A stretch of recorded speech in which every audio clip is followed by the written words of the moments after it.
Narito na naman tayo para sa isang napaka-sweet at nakakakilig na love story nila Kalingap Edu at Ate Viancy. Mo ay aking makilala. Para sa pagpapatuloy ng ating love story ay ginaganap ngayon ang highlights ng Hong Kong Disneyland trip ng Kalingap team at ni Ate Viancy at Kalingap Edu. Dito sa kanilang Hong Kong Disneyland trip, napakarami talagang nangyari.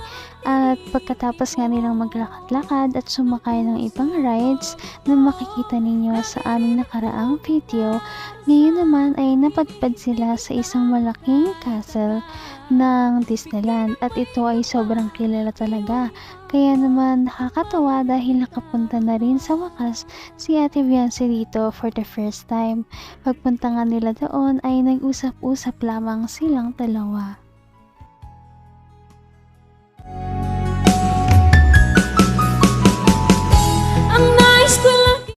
Gusto ko rin na medyo ano ka, mas okay lang kahit maging galog ka. Para at least, hindi ko palaging iniisip kung anong nasa isip mo. Nalilito ako minsan, hindi ko alam kung galit ka o ano. Gusto ko lang mas maging ano. Hindi ko lang talaga alam kung paano magpapasalamat sa mga nangyayari sa akin ngayon. Kung saan ako nakakapunta. Wala. Wala naman yun sa kanila. Ang mahalaga lang sa kanila, Kalarap, sa Kalingap. Basta ano, hindi ka magbabago, ganyan ka lang. Kung anong nakagista namin na pagkakilala sa iyo. Alam mo naman yan, palagi ko naman sinasabi sa iyo yun. Lagi ko lang binabago. Ha? Hindi ako mabago. Hindi ka magbago? Sa akin? Hindi. Hindi ka rin magbabago sa akin? Kasi hindi ka din magbago. Hindi naman nagbabago eh. Kahit may iba ka. Pambihira. Sa akin, hindi ka Baka magbago. ikaw. Sana naalala mo para na ako. Baka ikaw yung Kung ano ako'y tanggap mo na, hindi ka rin nag-alala. Kahit na medyo matagal na nga si Ate Viancy sa Kalingap at napakarami pa rin talagang nagmamahal sa kanya, ay hindi pa rin siya nagbabago. Kaya naman sobrang hangang-hanga talaga sa kanya ang part ng mga Kalingap team. At sana nga ay hindi talaga magbago si Ate Viancy kahit kailan. Baka ikaw yung May personal ka. Wala naman eh. Silosa ka pala eh. Ay. Alam mo, natuloy ako. Dami mo sinasabi yan. Tara, punta natin yung sa Frozen. Gusto ko din yung makita eh.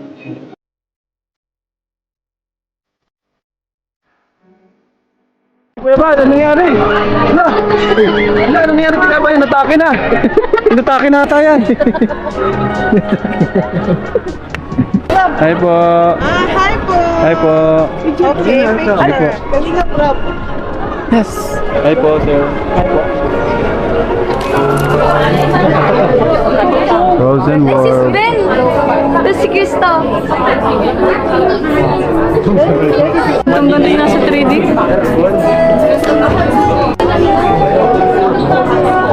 Oh, si Lods. Ingay. Alright guys. Woohoo! Ando ng Etsy. Wala yung Etsy. Asa lang Etsy?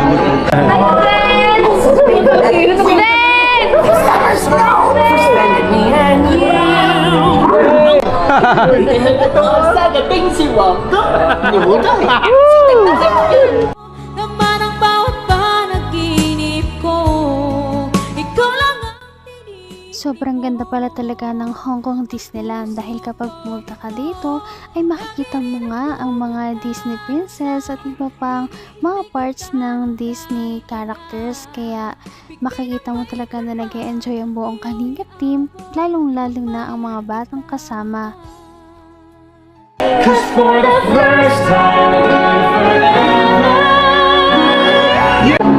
Wow, Elsa!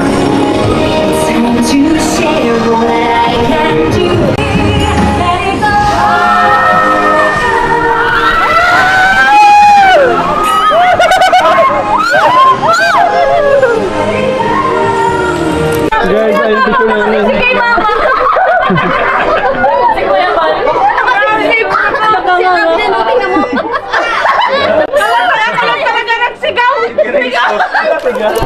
Baba na naman at mapahabol ka na naman. Oh. So yun mga kalingap, sila Eds po at BNC, nag roller coaster pa po sila.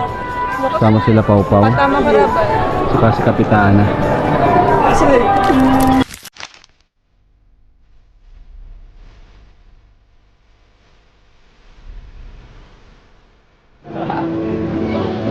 Grabe. Ito na tayo, last na to. Ito ang exciting part. Maganda ba yan? Kahit patapos na. Oo. Ihanda mo na yung cellphone mo kasi Kanina pang kanda. ngayon lang yan. Hindi na natin lang kung kaya na sunod. Grabe. Wala na eh. Lumbat na ako, di na yata ito kaya. Hanggang wakas ay tayo ng dalawa.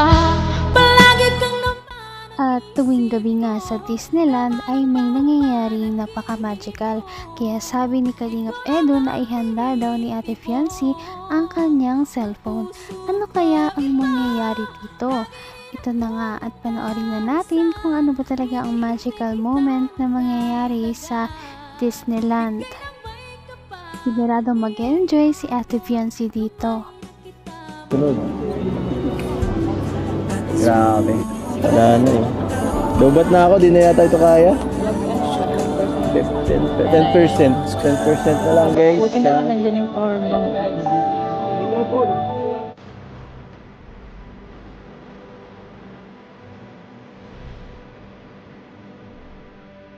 Ay.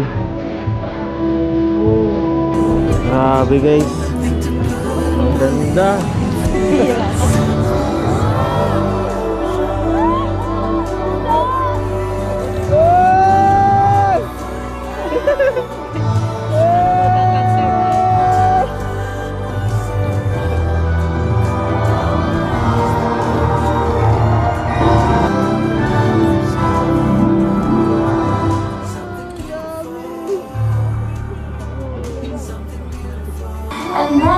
Wow!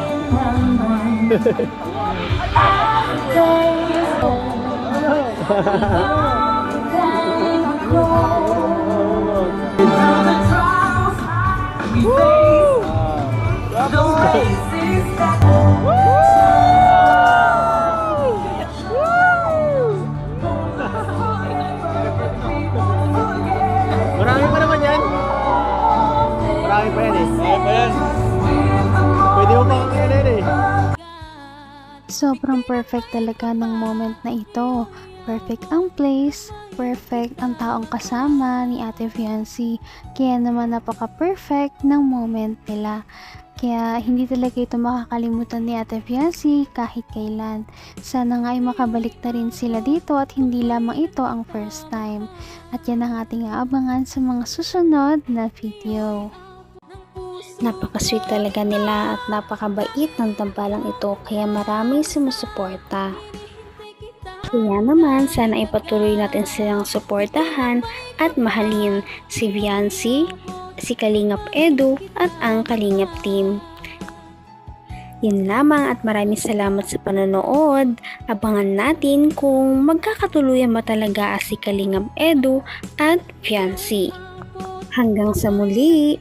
Bye! ngayon'y abot